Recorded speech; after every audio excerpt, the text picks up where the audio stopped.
Welcome to Westchester Castle, everyone. I know some of you have come a long way today, so I hope you will enjoy your time with us.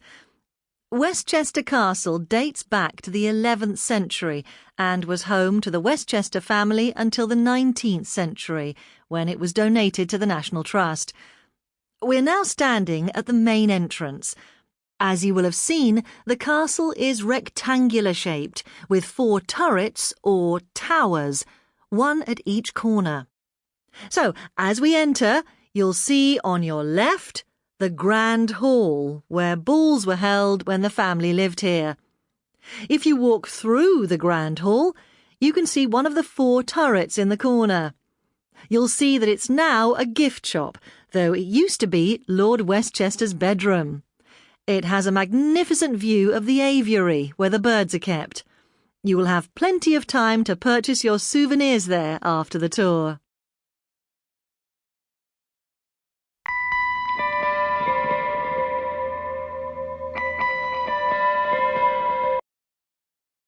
Now, as we move out of the Grand Hall, notice this wonderful spiral staircase in front of you. It's not in use anymore due to health and safety reasons, but at one time that was the only way to get to the upper level. Now we have a lift situated just down the hallway. If you would like to follow me, we will move straight ahead into the exhibition room. At the moment, as you can see, there's a fascinating exhibition of clothes from the 15th and 16th centuries, which you can spend some time looking at later. Now, please turn to your left and cross this little anteroom to enter the next turret, which is the portrait gallery.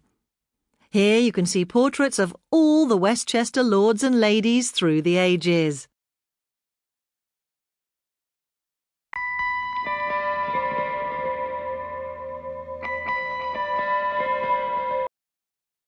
Right, I hope you've had enough time to look at those fantastic portraits. Please follow me back into the exhibition space. We're going to cross this room and you'll see that this corner of the castle is almost a mirror image of the portrait gallery. So again, we're going to go through a little anteroom into the turret. You can see that this room has been designed to look like a room from the 14th century. All the furniture and even the drapes and tapestries are authentic. Can you guess what this room was used for? A sitting room? No. Well, people did sit in here, but only the ladies. This was the sewing room. It has the best light in the castle. That's why it was used for this purpose. Next to us is the library, but we can't access it through here.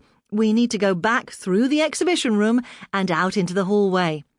The library has some ancient manuscripts which are really valuable. That's why you can only look through the door and not enter. But if you keep going, back towards the main entrance, there's a room you can enter on your left. This was the dining room, situated next to the kitchens, which I suppose makes sense.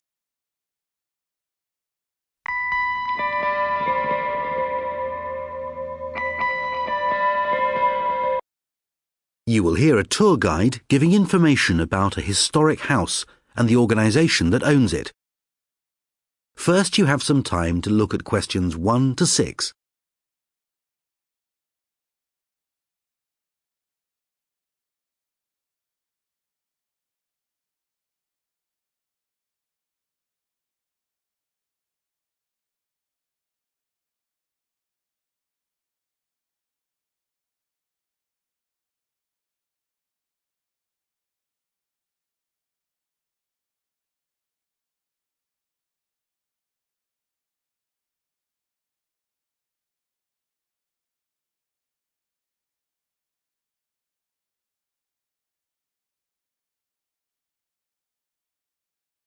Now listen carefully and answer questions 1 to 6.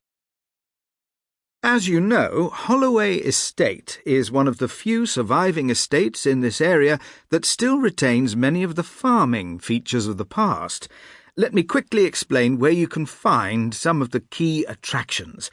If you take a look on your map, we are now standing at the foot of the steps to the manor house. Can everyone see it marked with an arrow? Don't forget, this is our meeting point for when we leave. So, directly behind us is the fountain.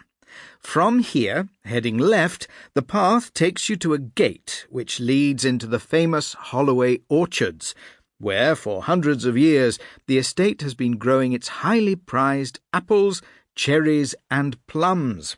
Incidentally, if you fancy trying them, a range of delicious Holloway jams and preserves are available in the gift shop. Speaking of which, the gift shop is to the right of the main house. If you go through the gate, the left-hand path takes you to the apiary, that's to say, the beehives, where Holloway honey has been collected for more than 250 years. And yes, before anyone asks, you can also buy Holloway honey. If you take the right-hand path, you will come to some old farmers' cottages, which have been renovated and are rented out as holiday cottages. Please feel free to admire them from the outside, but as there may be guests staying in them right now, please respect their privacy. From the back of the main house, crossing the car park, and just before you get to the cattle fields, you will find a row of 3 buildings. The middle one is the old dairy. The dairy is actually working, producing butter and cheeses using traditional methods. Next to that, on the left, are the former cattle sheds, where the livestock was kept. Nowadays it's used as a museum, so those of you who are keen to explore Holloway's farming past should pay it a visit. The building furthest from the manor house is the old ice house, which is no longer in use and is due to be restored, hopefully next year. Last but not least, you may have noticed on the way in that on either side of the main gates are 2 small houses. This is a traditional feature of country houses of the period. On the right-hand side, as you enter the estate, is what was known as the gatekeeper's lodge. This has now become the estate office, and the estate manager runs the estate from there. OK, I think that just about covers everything.